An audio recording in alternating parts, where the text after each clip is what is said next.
Hi, everybody, and welcome to Observing with Webb, where a high school astronomy teacher tells you what you're looking at, why it's so cool, and what you should check out later this month at night. So we're talking about October of 2019. Some cool stuff. First of all, we've got a nice fall observing season. You notice the sun getting lower a bit earlier every day. We also have some chances to see all the naked eye planets. There are a bunch of great lunar encounters, and also a wonderful night of sights for trick-or-treaters, for those of you who like to take the telescope out and let people look through that for trick-or-treat. Don't forget, give them the candy too. But anyway, here we go. Let's start off with the planets.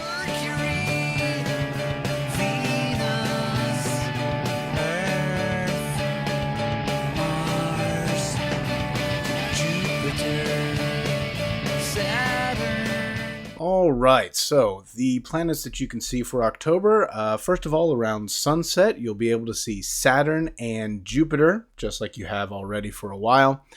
You might even get Mercury and Venus. I'll come to that in a minute. Throughout the night, you'll be able to see Jupiter and Saturn. And in the morning is when you will be able to see Mars. So let's start off with the evening. What I have up here right now is the night sky as it is October 1st. And what you'll notice is, of course, you'll see Saturn off here and Jupiter over here. Let me start with those. So Jupiter's already going to be high in the sky at dusk, and it's probably going to be the first thing that you actually see coming out. It's going to be in the southwest. It'll set by 10 p.m., so this is kind of your last chance to see it. And it actually sets around 8:30 at the beginning of the month. So that's Jupiter right above Scorpius, if you can catch that. But that's starting to set pretty early too. Saturn is over here by Sagittarius. Just look for the teapot, and Saturn will be up and to the left, kind of like a part of the handle there of the teapot. And of course, Jupiter and Saturn are perfect targets for your telescope. Jupiter, you can see the Galilean moons. Saturn, you can see the rings. But I don't want to dive into that today. Saturn, real quick, is, again, beside Jupiter by about 25 degrees, which if you use our handy-dandy hands, if you put your thumb and pinky finger up there, that distance between those two fingers is about 25 degrees. So let me go through the month. See, you can kind of see Mercury down there. As we go through the month... Ooh, interesting. Oh, wait, sunset's getting earlier. So I got to back up a little bit. Oh, there's Mercury and Venus. In fact, let me go right about 6:13. And what you notice is Mercury and Venus actually start coming into visibility. Mercury sort of dives away toward the end. But here we go. Let's talk Venus. Get the timing and the view right, and you might be able to catch Venus in the 30 minutes to an hour after sunset. It is less than 10 degrees above the horizon, so it's tough to see. But you look west-southwest after the sun sets and find the brightest point in that area. So again, Venus will be really low on the horizon as I go back in the month. But it should be there, and I'm going to say you probably have to wait till mid-month to really catch it.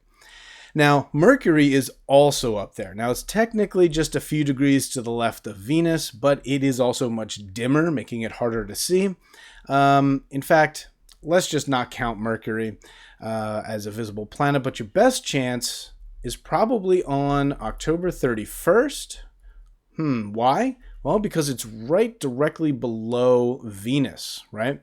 So if you can find Venus, just look straight down, and if Mercury is bright enough and it's dark enough out, you might be able to catch it. But anyway, that's pretty much it for the evening. You've got Saturn and Jupiter up there, but there is one planet that you can see in the morning. So let me back up to October 1st. Let's look to the east, and let's change the time to sunrise. Okay. And let's see, let's even go a little bit before sunrise. Oh, there it is, right there. Off in the east is Mars. Mars is making its return finally. So you have to get out after 6 a.m. and you have to get out before sunrise as well. So after 6, before sunrise, starting mid-month. Now I have it on October 1st, and you can kind of see that, but you're not going to be able to see that. Let me jump forward a couple days, and you notice that it's darker at the same time, so you can actually let Mars rise a little bit before you can actually see it. Okay? Now the view keeps improving as Mars will rise earlier and earlier and higher each morning.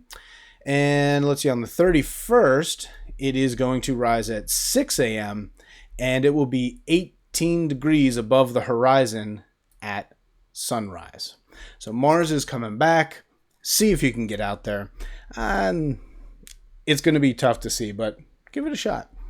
All right, so that is it for the planets. You've got Mars in the morning making its return, and then you've got definitely Saturn and Jupiter, maybe Venus if you're looking right, and maybe Mercury if you really know what you're doing.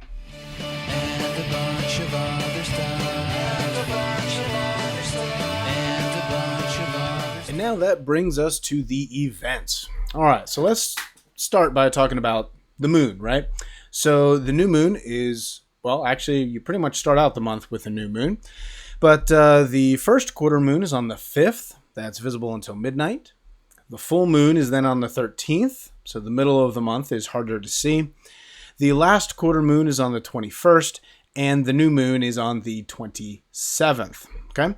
So that means the beginning of the month and the end of the month are good for checking out those dark sky objects. Now, what do we have going on during these weeks? Well, let's take a look at the first week of October. It's a great week. What we have is a nice close encounter, as you can see here, between the moon, Jupiter, and Saturn.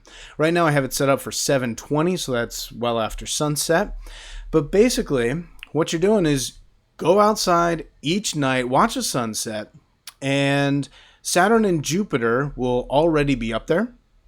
Okay, they will be almost 30 degrees above the horizon and about 25 degrees apart. And beginning on the 1st, the three will be evenly spaced. As you see, the moon, Jupiter, and Saturn are evenly spaced up there. Then, the next night, the moon's actually going to travel. It's going to be a little bit thicker of a crescent, and it's going to be just, 12 degrees to the right of Jupiter. And then on the 3rd, it closes that gap. Oh, pretty darn well too. So if we zoom in, let's get the field of views right. It is actually not that far away. A DSLR camera can pick up with a 300 millimeter lens these two things in the same picture. Now, you might need to change the settings and stuff, but they will be there, pretty easily seen. So if you have a hard time finding Jupiter, use the moon on October 3rd. Okay. Now, on October 4th, you can see the moon is pretty much right in between Jupiter and Saturn. And then on the 5th, that's another real close encounter. You've got Saturn and the moon real close to each other, again, within a picture frame. Now, they're only about 2.5 degrees apart. That's about it. So that's about two pinky widths from you to your eye. Okay. And let's see, on the 6th, we got to zoom back out. The moon decides to leave, and it's almost evenly spaced, but it's a beautiful night again. Okay. Then on the 7th, you could count the 7th, still a nice evenly spaced line up there. But all of this is pretty much up there until Jupiter sets, which is right about, as I fast forward time, about 9:30 p.m. So get out there the first week of October and, just go out and look for the moon. The Saturn and Jupiter will be right there.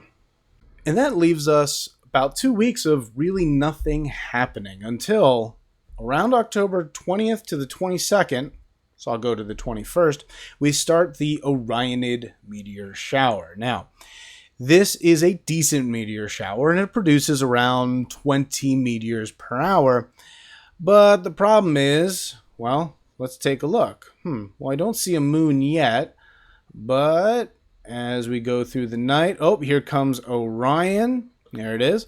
That's where the radiant is for the meteor shower. So all the meteors will appear to be coming from there.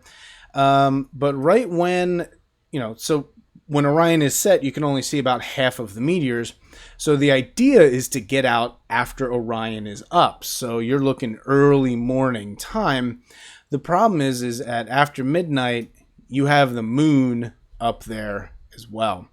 So I can't really tell you when to go out. I would say just go out whenever you can. In fact, usually the few weeks before and after this meteor shower, you can still see some of these meteors. So it doesn't have to be just those 3 days. But really what you want to end up doing, whenever the moon's out and you're looking at a meteor shower, put the moon to your back and then look at as much sky as you possibly can, because that's going to be the darker portion of the sky.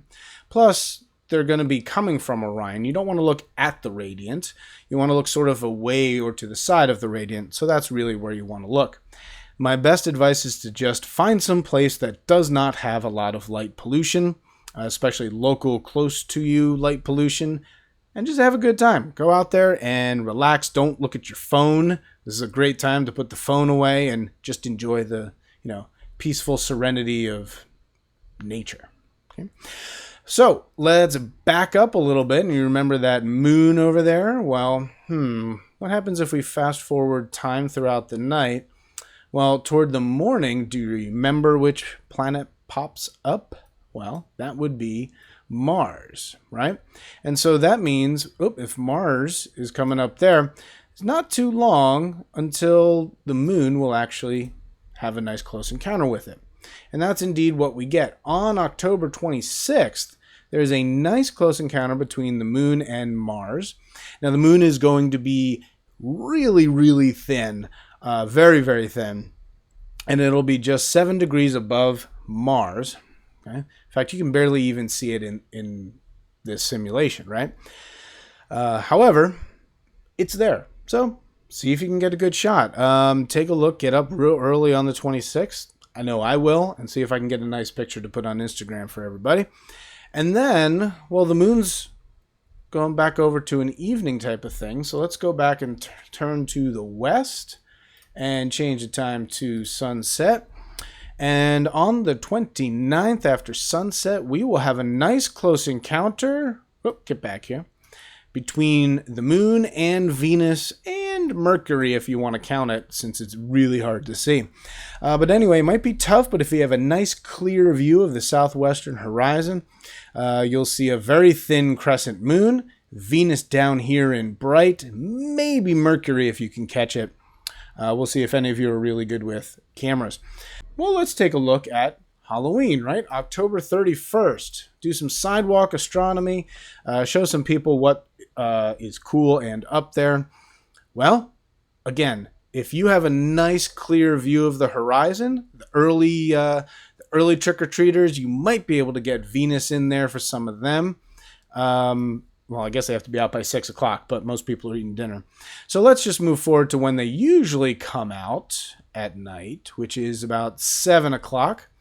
And at 7 o'clock on October 31st, you have another close encounter between the moon and Jupiter. Check this out. So you'll be able to, in the telescope, show them Jupiter, and you should be able to see the cloud bands and the Galilean moons. And then it's not much of a slew over to the moon. This is one of my favorite phases of the moon because you can see really good craters up there. In fact, it's not even all that smooth, even less smooth than what it normally looks like. You can see a lot more lumps, I guess, craters and mountains and valleys in the moon. Or if there are trees or a house in the way, well, Saturn should be nice and up there. And that is just a gorgeous one to show newbies, because if you can get a good glimpse of the rings, gosh, that's just a beautiful sight. So let's see. Man, if I was taking my scope out, that is exactly what I would show people. Just taking a quick look up here. The only other thing you could show them is maybe the Andromeda Galaxy if you have a big scope. But otherwise, it usually just looks like a really faint fuzzy. Maybe the Hercules cluster, maybe the supernova in Lyra, but that's about it. I would go for the planets and the moon since they're easy to see. Not only can they see them in the telescope, but they can also see them with their naked eye. which is key. That's a big connection between the naked eye vision and the telescopic vision. But anyway, those are the planets and events for October.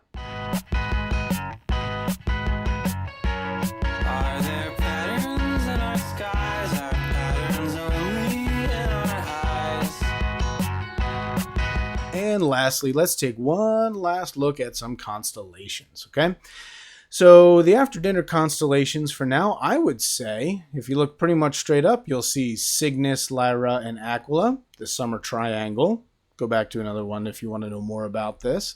But the nice summer triangle is up there. Cygnus the swan, Lyra the harp, and Aquila the eagle. In fact, I went out a couple nights ago, and I already started to see Pegasus coming up there with Andromeda off to the side. And if you like to do your observing before midnight, now's a good time to start getting out to see Andromeda, because that's going to be way up there and going through less air to see it coming up soon. Then you've got those fall constellations. In fact, if you go to bed around 10 o'clock, those fall constellations of Pegasus and Andromeda are way up high for you. Okay. And lastly, I've really been enjoying this in during my mornings.